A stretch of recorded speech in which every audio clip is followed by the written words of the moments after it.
ओम शांति। आज 8 फरवरी 2022। बाबा कहते हैं, मीठे बच्चे, एक बाप ही है जिसकी अपरम अपार महिमा है। परमात्मा पिता जैसी महिमा और किसी की हो ही नहीं सकती। भगवान सारे कल्प में 5000 वर्षों में एक ही बार पढ़ाने के लिए दूर परम धाम से, सूर्य चांद सितारों से भी परे परम धाम से आते हैं। मनुष्य पढ़ने के लिए भारत से विदेश में जाते हैं, ये कोई बड़ी बात नहीं। यहाँ तो पढ़ाने वाला कितनी दूर से आता है। तो इसलिए हम बच्चों को पढ़ाई के प्रति बहुत बहुत रिस्पेक्ट होनी चाहिए। चूँकि संसार की सभी आत्माओं को परमात्मा का परिचय तो मिलना ही है जरूर। इसलिए ये रूहानी स्कूल्स सेंटर्स गली गली में बनने चाहिए, नहीं तो इतनी सब आत्माएं पढ़ेंगी कैसे। और वर्तमान समय हम देख ही रहे हैं कि बाबा की सेवाओं की वृद्धि किस कदर बढ़ रही है।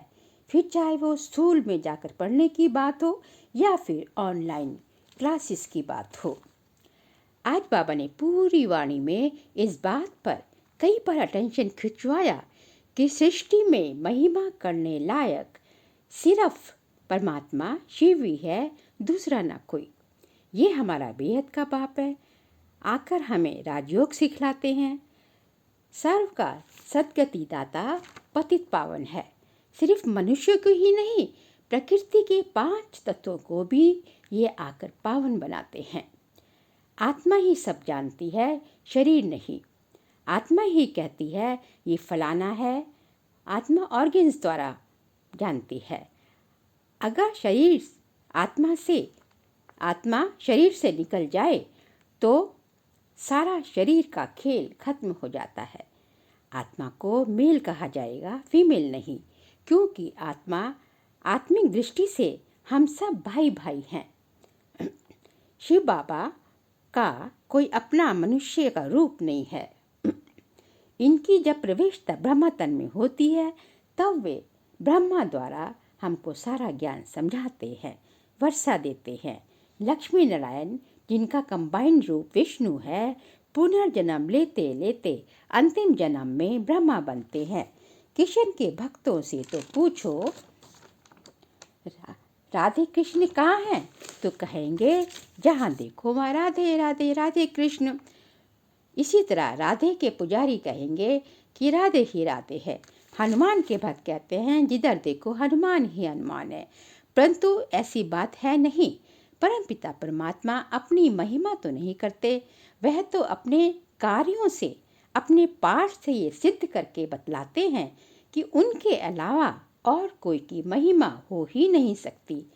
जब ये सृष्टि बिल्कुल दुख अशांति के कगार पर पहुंच जाती है, तभी परमात्मा शिव का इस धरती पर अवतरण होता है और सृष्टि को परिवर्तन का कार्य करते हैं। गीता में भी यदा यदा ही धर्मस्य का गायन है। लक्ष्मी नारायण तो सतयुग में रजाई करते हैं, छोटेपन में वह राधे कृष्ण है। लक्ष्मी नारायण तो प्रारब्ध है। इस समय जो कृष्ण की आत्मा वर्तमान में पुरुषार्थ कर रही है ब्रह्मा के रूप में, उनका ही जैसा युग में लक्ष्मी नारायण का वही बन जाकर बनते हैं। उनकी महिमा, बाबा कहते हैं उनकी महिमा क्या करेंगे। महिमा तो एक शिव की ही है जिसको पतित पावन कहा जाता है। विष्णु को सूक्ष्म वतन में 4 भुजा इसलिए दिखाया जाता है कि ये प्रवृत्ति मार्ग को सिद्ध करने के लिए। सतयुग त्रेता है पवित्र प्रवृत्ति मार्ग।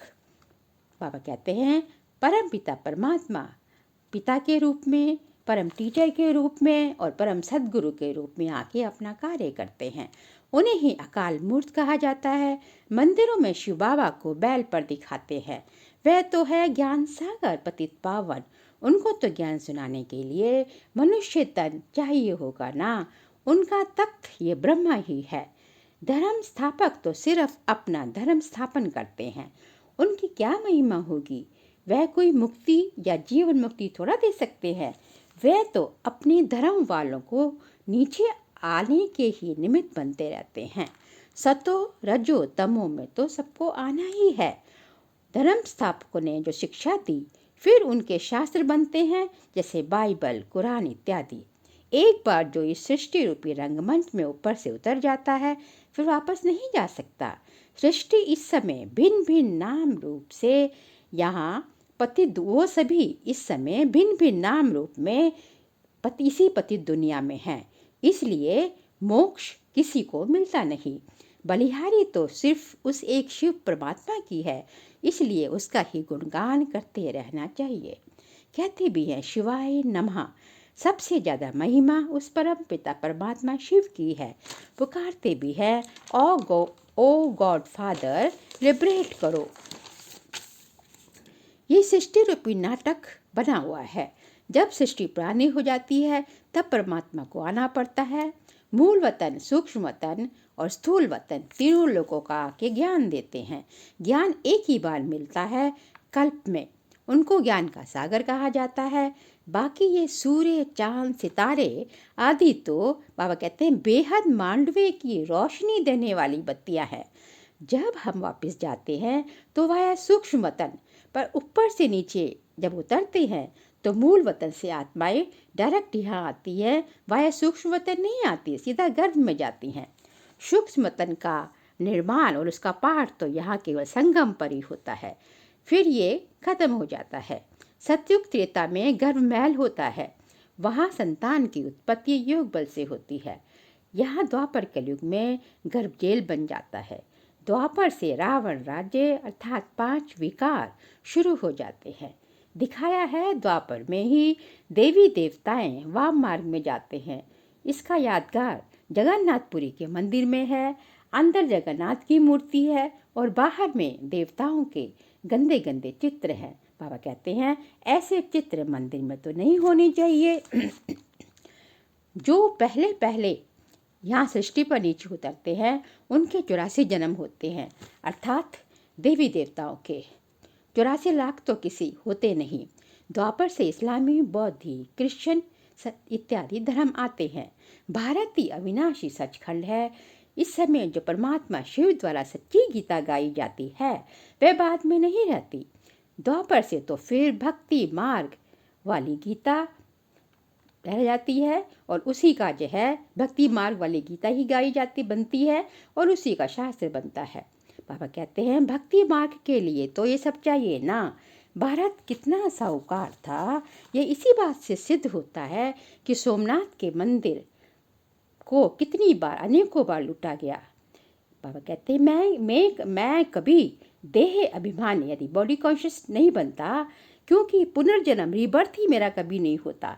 मैं तो हमेशा फॉरएवर सोल कॉन्शियस हूँ, देही अभिमानी हूँ।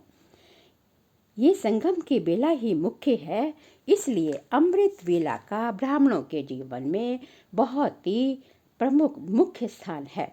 बेहद का दिन अर्थात सतयुग और बेहद की रात अर्थात कलयुग, इसको ही कल्प का संगम कहते हैं, जब परमात्मा का इस सृष्टि पर अवतरण होता है। ब्रह्मा के लिए गाया जाता है कि रास्ते चलते चलते ब्राह्मण फंस गया। ब्रह्मा को थोड़ी ही पता था पहले कि शिव बाबा की उनमें प्रवेशता हो रही है। धीरे धीरे मालूम पड़ा कि ये शिव परमात्मा शिव का ही काम है। ये रुद्र ज्ञान यज्ञ से ही विनाश ज्वाला प्रज्वलित होती है। इस बेहद के यज्ञ में ये सारी दुनिया स्वाहा होनी है। इसके बाद भक्ति मार्ग ही समाप्त हो जाता है। आज का वरदान है, हर खजाने को स्वयं प्रति और सर्व प्रति कार्य में लगाने वाले अनुभवी मूर्त भव। बाबा ने हमें अनेक खजाने जैसे ज्ञान, समय, श्वास, संकल्प, गुण, शक्तियाँ, अनेक खजाने दिए हैं। समाने की शक्ति को धारण कर सर्व खजानों से संपन्न बन उन्हें स्वयं के कार्य में तथा अन्यों के सेवा के कार्य में यूज़ करना चाहिए। जितना जितना खजानों को यूज़ करेंगे उतने अनुभवी मूर्त बनते जाएंगे। इसी को कहा जाता है कि खजानों को सफल करना, सुनना, समाना और समय पर कार्य में लगाना। इसी विधि से अनुभव की अथॉरिटी बन सकते हैं। जैसे सुनना अच्छा लगता है, पॉइंट्स अच्छे लगते हैं, शक्तिशाली है, पर जब तक हम यूज़ नहीं करेंगे तब तक जो है वो हमारे नहीं बनेंगे। वो जो है हम जब तक हमने उनका उनका रस नहीं चखा तब तक वो हमारे बन ही नहीं सकते, और तब तक हम विजयी नहीं बन सकते। इसलिए विजयी मूर्त बनने के लिए पहले अनुभवी मूर्त बनना अत्यंत आवश्यक है। आज का स्लोगन है, गुणवान उसे ही कहा जाता है जो ग्लानि करने वालों को भी गुणमाला पहनाना जाने। और आज हम जो है यही जो है हम चेक करेंगे सारा दिन कि जो है, जैसे कि जो है बाबा ने कहा कि निंदा स्तुति मान अपमान लाभ हानि सुख दुख, इन सब में जो है हमारी स्थिति कहाँ तक एक रस रहती है, विचलित तो नहीं होती। और इसके लिए जो हमें जो है अपनी आत्मिक स्थिति का अभ्यास बढ़ाना बहुत ज़रूरी है। बिगर खुद को स्वयं को आत्मा समझे और सामने वाले को भी आत्मा समझे, आपके पास इतनी शक्ति आ ही नहीं सकती कि आपकी स्थिति ऊपर नीचे ना हो। क्योंकि जो आपकी निंदा करे, ग्लानि करे, उसके ऊपर गुणों की फूल माला चढ़ाना, इसके लिए ज़रूरत किस बात की है? ज़रूरत इस बात की है कि ये याद रखना, ये स्मृति रहना कि हर आत्मा का अपना अपना पार्ट है और ये ड्रामा बहुत ही कल्याणकारी है। ये जो है संगम की बेला है, यहाँ जो है सबका कल्याण, हर बात में कल्याण है। और सबसे मोस्ट इम्पॉर्टेंट, सबसे ज़्यादा मुख्य बात ये कि गुण देखने की आदत, अर्थात हर आत्मा में गुण ग्राहक दृष्टि, अब तुम्हारी आपकी दृष्टि गुण ग्राहक होनी चाहिए। सब में गुण भी होती है, विशेषताएं भी होती है और अवगुण भी होते हैं, लेकिन उसमें से आप गुण देखो तो ये एक बहुत ही जो है डिफ़िकल्ट तो है, लेकिन जो है आदत एक बार हो जाए तो फिर हम इसको जो है कर सकते हैं, हमारी प्रैक्टिस में आ जाती है। और ये जो हमारी जो संस्कार जो हमारा बनता जाता है, इससे जो है हमारी स्थिति एक रस बनने में बहुत ही सहायक होती है। ओम शांति।